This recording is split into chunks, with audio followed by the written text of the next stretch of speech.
Greetings, Tanglers. Welcome to Inktober. So this is day one.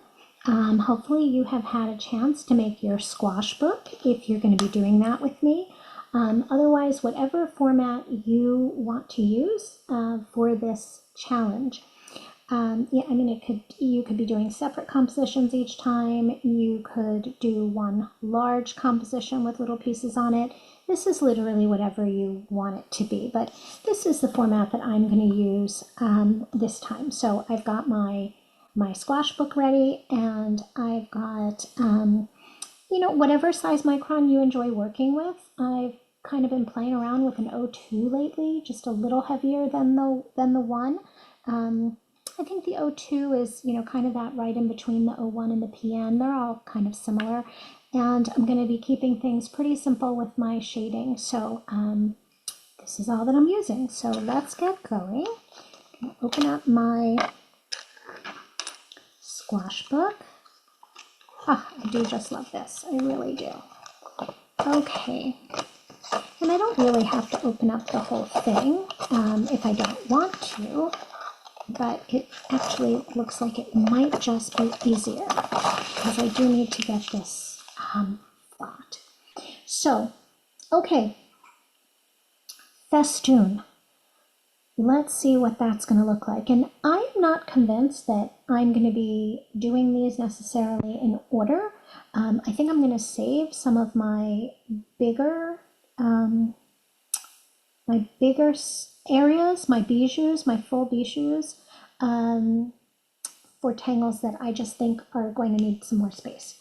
So for FESTUNE, which is a Zentangle Headquarters original, let me zoom into this one space for you. It is actually one of their earliest tangles. It comes from the beginning of Rick and Maria's journey with Zentangle. So the way that Maria describes it is that you start off in your space putting some dots randomly. She says some can be bigger, some smaller, literally wherever you want them to be. So we'll just start off with that. And then we're going to make ovals around them. The orb, that little dot, doesn't necessarily have to be in the very center. That's up to you. How big it is up to you. I'm just going to make them varied. I'll have some of mine hollowball behind. Maybe have some that fall off of the space that I have.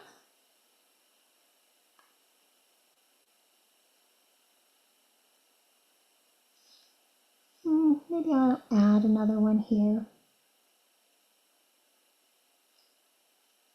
Was feeling like that needed something. Not sure about the rest, so I'll just leave it at that for right now. So then what we're going to do is we're going to add lines that basically come from that dot that we first placed out to the side. And what Maria likes to do is she likes to have it kind of a gentle touch and then more pressure.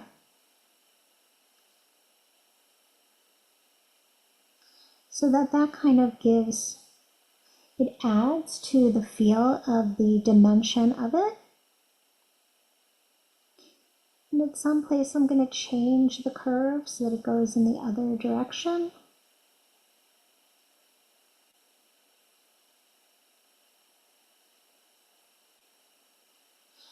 And that's it. This is a very basic tangle.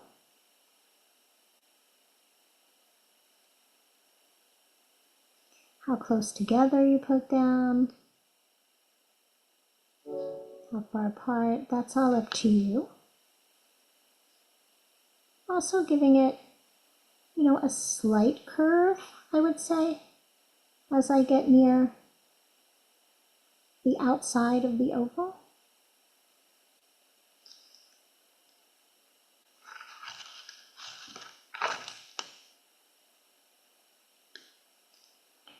paying attention to the hullabine behind when I get there.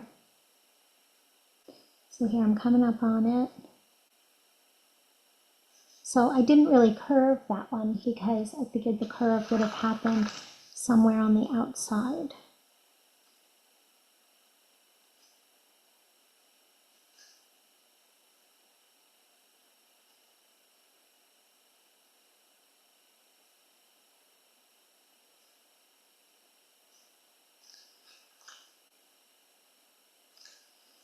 You can make the, you can add to the orbs if you want. You can make them a little bigger if you want.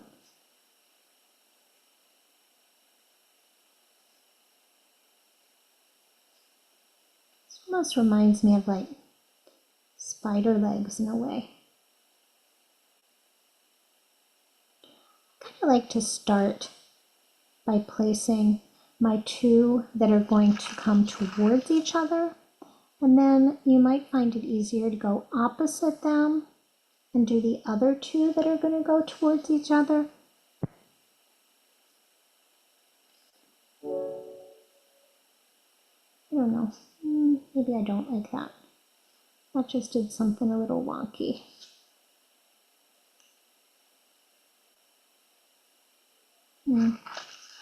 I'll try that again.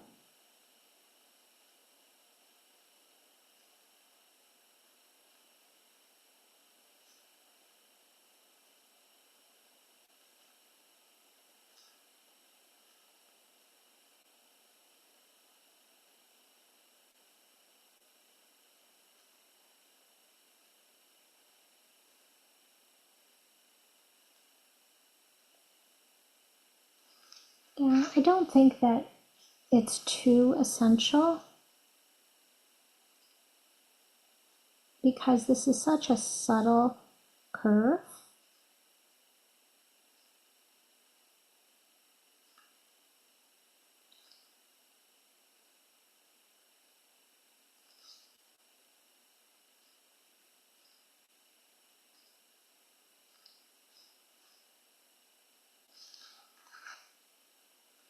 There we go. That's Festoon. You know, where it's really going to get its magic from is the shading. So let's do that part first, and then we'll see if we want to do anything around the outside of Festoon.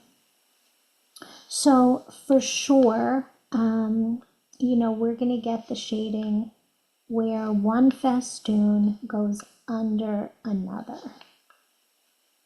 So I'm going to start with that, making sure that the tip of my tortillon is kind of touching that area where I really want to keep this side clean. So, you know, you can see what happens on your tortillon, how the lead spreads down. So I want to make sure that the spreading down is coming within the tangle instead of going out into the side that I want to be clean. So now I'm going to go with this one, and I'm going to put a nice bit of shading on the outside. Oh my gosh, look what that does. Look at that. And then a little bit on the inside.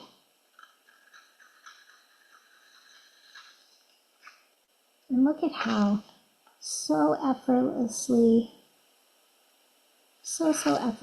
we get that 3D. We get the rounding. You know, it just really looks like it's a three-dimensional drawing instead of it being two-dimensional. It just brings so much life when we shade.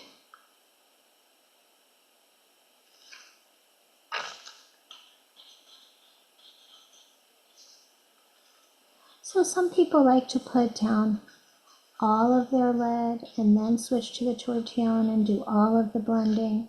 Some people are a little more wanting to see it as it goes, like more of an instant gratification. So no right or wrong, it's just up to you as to what you want to do. So that's it. That's Festoon.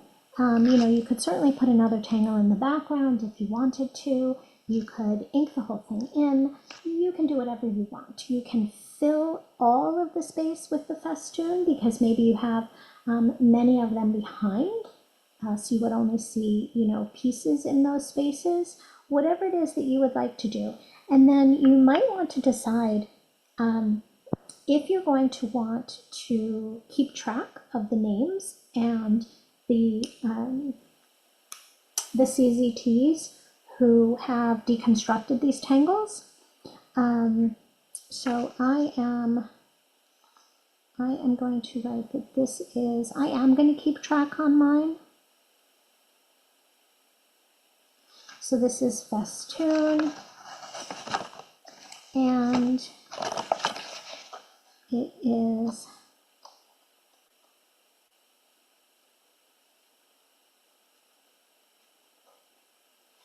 Entangles Headquarters. There we go, friends. Day 1 in the books. Thanks for joining me. Come back tomorrow. Bye-bye.